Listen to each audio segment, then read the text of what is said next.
All right, so I'm going to go over a problem. 28 equals 1/3 x. Well, the first method I'm going to use is the tape diagram method. Well, I know first I need to make it into thirds because it's 1/3.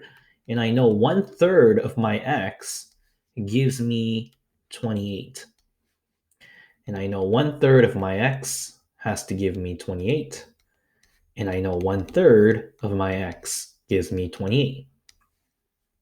And I know 1/3 plus 1/3 plus 1/3 gives me 3/3 because, and it's just x. And that's what we're looking for. How much for x? So I can just add 28 plus 28 plus 28 to get my total value of x. So if I do that, or I can just do 28 times 3,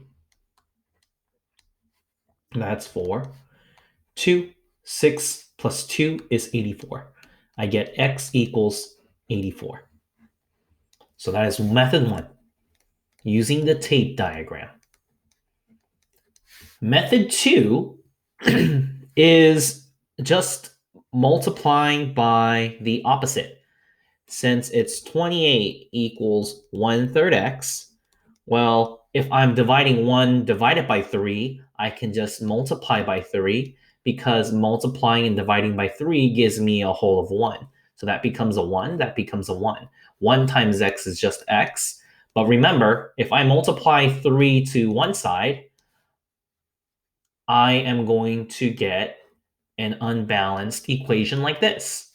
So I also need to multiply the other side by 3 in order for me to get a balanced equation. Sorry. Yeah, there you go. It's balanced. So if I multiply 3 to the other side, 28 times 3, well, we did it here, is 84. So x equals 84.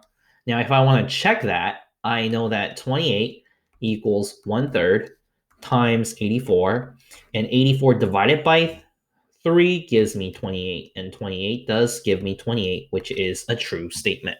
So that is one method you can use to solve this.